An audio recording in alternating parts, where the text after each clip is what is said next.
us today, it's not news to anybody that we have a very powerful and dangerous storm still down in the Bahamas, but as we all know, it's predicted to head our way. And even when it gets to the Georgia-South Carolina line at this point, it's still predicted to be a Category 3, which is a major hurricane. And I don't know about y'all, but I've seen these predictions change a bit over the last week. And, a week ago, we didn't hardly have anything to worry about, right? So now this last prediction that kind of saves us is that it's going to veer to the right, as it approaches South Carolina. So I don't think we have enough certainty about that we can't urge all our citizens to be prepared and be safe, and in fact, to follow Governor McMaster's evacuation order, which is effective at noon today. So we're going to have a lot of information for you here about things that the city of Charleston is doing. I want to assure our citizens that we're going to mind the store while you're gone. We're going to keep things safe. We've got a lot of activities that the city is engaged in, and I want to take just a moment here up front to thank all of our first responders, not just in the city of Charleston, but in our partners, our fellow jurisdictions, the counties, the state government, and even all the way up to our federal government. I've been in touch personally with Governor McMaster, and the White House even called yesterday to lend their support. This is a team effort of first responders to keep our citizens safe, to prepare, but then also to recover as quickly as we possibly can in the event we do get some serious impact from this storm. And to bring a message from that federal involvement, I'm going to call on Congressman Joe Cunningham, who's with us today. Thank you, Mayor, and thank you for your leadership here today and through this process. I also want to commend the law enforcement and first responders on their preparation, and every organization that will help us see this through. Yes, we've been through these before, and we'll get through this one again. It's incredibly important that our community continues to be calm and collective and recognize there is still ample time to further prepare before this hurricane hits. I would encourage everyone to heed the mandatory evacuation by Governor McMaster as it pertains to them in their specific zone. And I know there's going to be further information about where Sandbags and other resources would be made available. But our office is also in communication with the governor, and we've also been in communication with the Appropriations Committee, and we're here to stand as a conduit for our community to obtain the resources on the federal side that we may need during the process of recovery. So we stand ready, and along with the mayor and the governor, and we would, for those who are unable to evacuate, we would ask that you remember your neighbors and check on your neighbors, especially the elderly or people who have not been able to evacuate, and let us continue to do what we do best, which is watch over each other and stay together as a community. Thank you, Congressman. Yeah, the business is brisk at our Sandbag operations today, and more information come on that in a minute. But first, and as I said, most important is life safety and keeping our citizens safe, and also to report on the lane reversal with our assistance. Of course, we're helping the Highway Department and the Governor's directive. Chief Luther Reynolds. Chief? As I think has already been stated, this is all about teamwork. It's about collaboration. It's about partnerships. It's about sharing resources and working together with our communities and with all of our federal, state, and local partners. We continue to support the governor's mandatory evacuation, which started this afternoon with the lane reversals. We're working with South Carolina State Highway Patrol and with all of our other local jurisdictions to make sure that we do that expeditiously and safely and appropriately, and that is going well.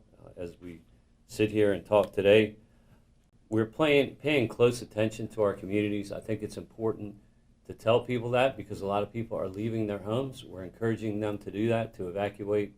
And we as a police department with all of our partners and the fire department and public safety and this whole region are working closely together to make sure that we keep people's properties safe, keep people safe as we continue to plan and work together. And this is really just the beginning, I think, of several days of preparation, of requests for resources, of making sure that if this area does have a major impact in the Wednesday, Thursday timeframe, that we're prepared and that we have all the resources in place to keep everybody safe. Thank you. Right. Thank you, Chief. And one thing we always think about in times of storms coming upon us is those most vulnerable in our community, communicating with them, letting them know what their options are. If they're not able to, maybe they don't have their own car, maybe they don't have the resources to get out of town. So to report on that, I'd like to call Miss Gianna Johnson. She's our Director of Housing and Community Development. She's been working closely with our fire department for our strategy on communicating with folks. Gianna? Good afternoon, and thank you all. Thank you for the leadership here today and throughout our state and our country. The Charleston Fire Department is working directly with the city's Department of Housing and Community Development and the Charleston Housing Authority to ensure that information regarding the storm and the governor's evacuation order is distributed to all citizens. As part of this process, teams are moving door to door, notifying residents in mobile homes and other vulnerable areas of the information that they need to take part of. Additionally, we are reaching out to both 180 Place, which is one of our largest shelters, as well as other shelters in our community with information relative to this process. Although that information is readily available, we are also sending direct emails and making contact via telephone so that this information can also be delivered to our persons who are homeless so that they take advantage of the opportunities to remain safe. Thank you. Thank you. And letting them know about sheltering and all is one thing, but sometimes they need a little help getting there. So I'm going to ask Keith Benjamin to give us an update on CARTA's activity and other ride sharing or rides that will be available for shelters. Keith? Good afternoon, everybody. Just really grateful for all the partnership that's occurring, and that includes with our transportation work, both with CARTA and the county. Just some things that were hot off the press that we just want to reiterate for our citizens so that they're aware. CARTA service is continuing on today until 8 p.m. On our Sunday holiday schedule, so just be mindful of that. The hurricane evacuation work on the peninsula, remember that's 14 different stations within the peninsula, are available starting at noon until 7 p.m. And then tomorrow morning starting at 8 a.m. until 7 p.m. Please use the county's evacuation guide as well as some online resources to CARTA to be able to see both of those. Please also note that CARTA bus service is being used for the peninsula, and then we are leaning into our partnership with the county on their services for evacuation off the peninsula. For any pickup needs, especially those who might be disabled, ADA, or you just need general information, please use 843-746-3900. There's also a Spanish line for those who need that service as well, 843-746-3909 for those particular resources and to be able to know more.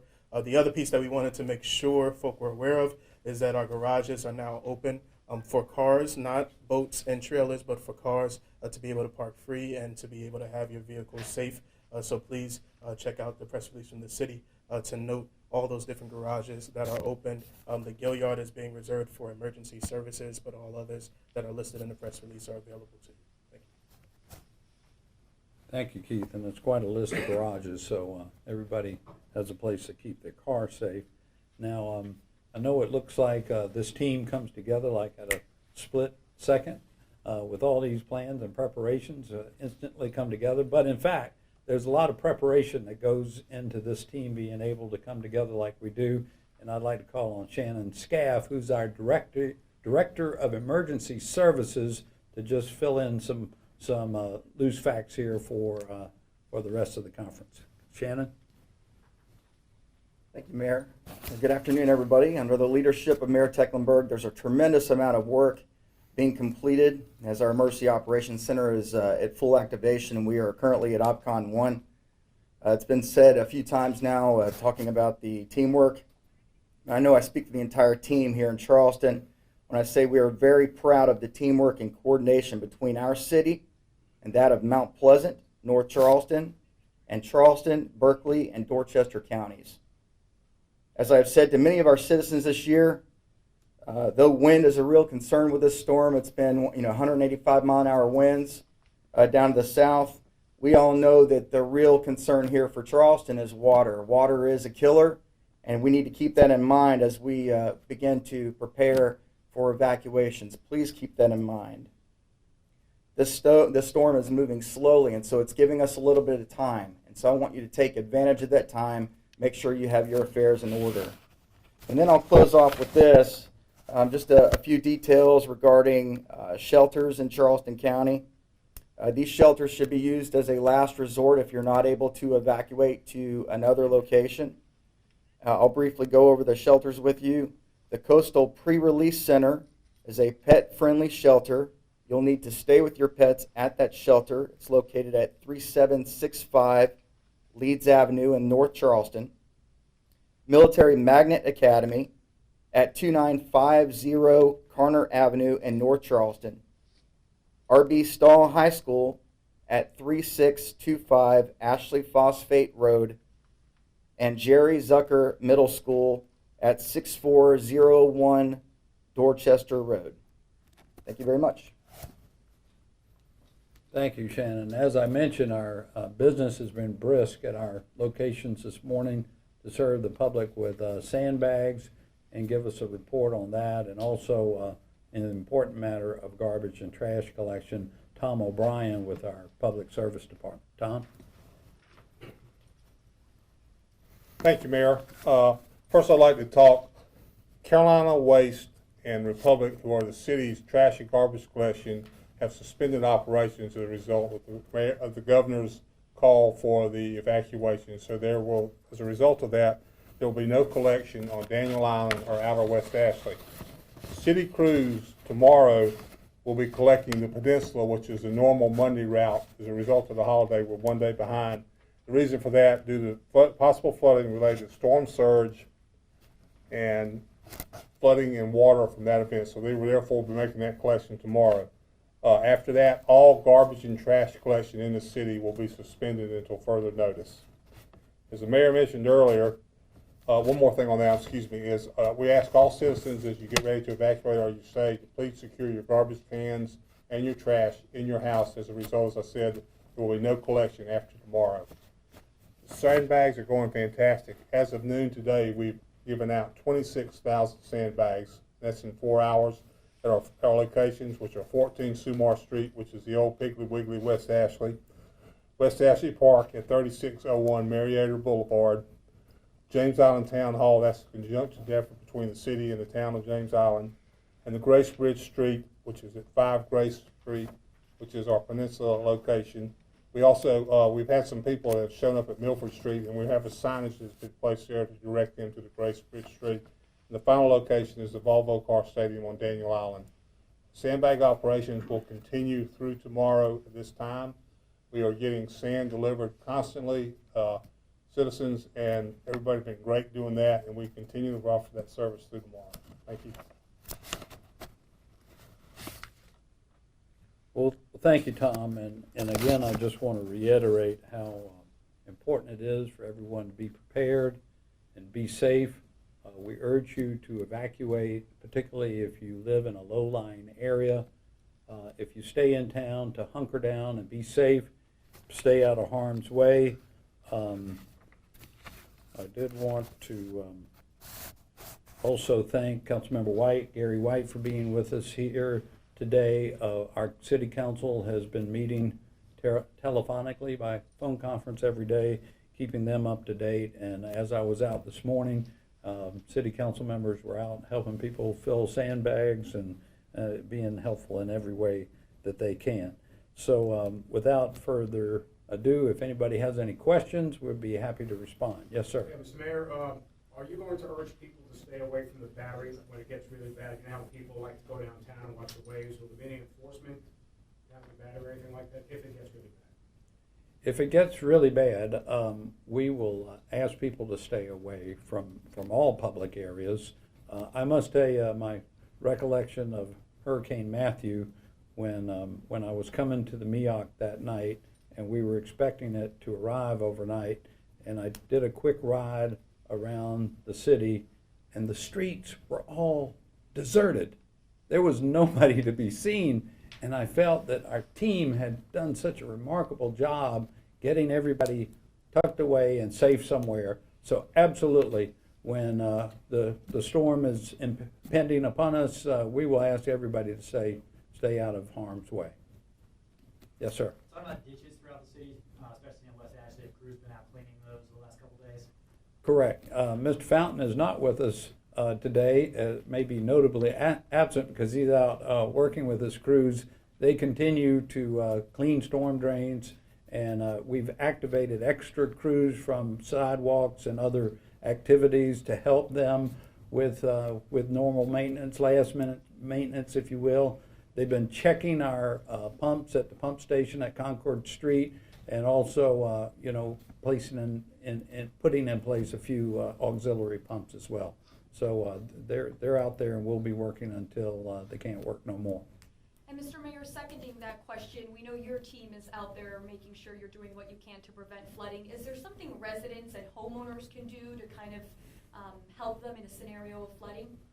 Right. So, well, long term, we have this Adopt a Drain program. You wouldn't want to take the time maybe now to sign up for it, but take an effort before you leave town or while you're securing your property to look and see if the drain closest to your home or property is free and clear of debris. Try to keep debris battened down somewhere. Like Tom said, don't put your trash cans out. We're not going to be able to pick it up under current situation. We don't want it blowing over and stopping up drains, so we ask everybody to secure their yards and their properties so that we don't add to the problem. Mayor, for people who have criticized today, I know a lot of people were very frustrated. They thought maybe the evacuation maybe should be tomorrow. What do you say to people that may be frustrated about having to evacuate on short notice and maybe a little bit earlier than they may have expected? Well, we respect the governor's decision. We support it. We're out there supporting the highway department to get the lane reversal complete so that folks can leave safely. The governor has issued that order, and it's up to us to roll with the punches and get the job done and support that order at this point. And what does that mean in terms of first responders? The governor has issued a mandatory evacuation order. People who decide to stay, will first responders be able to answer those calls of help should they come along?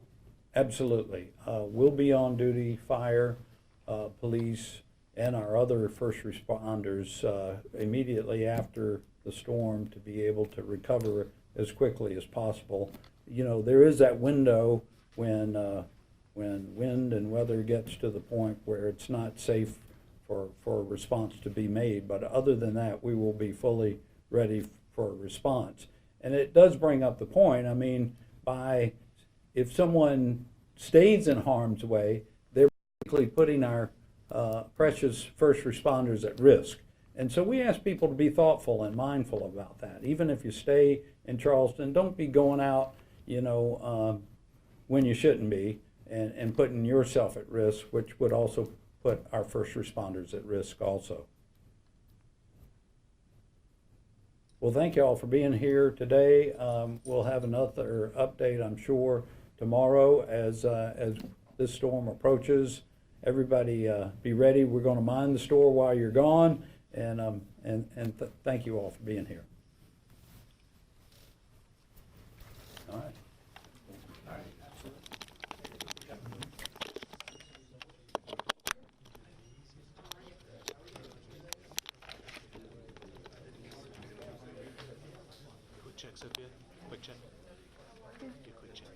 Mic check 321. Mic check 321.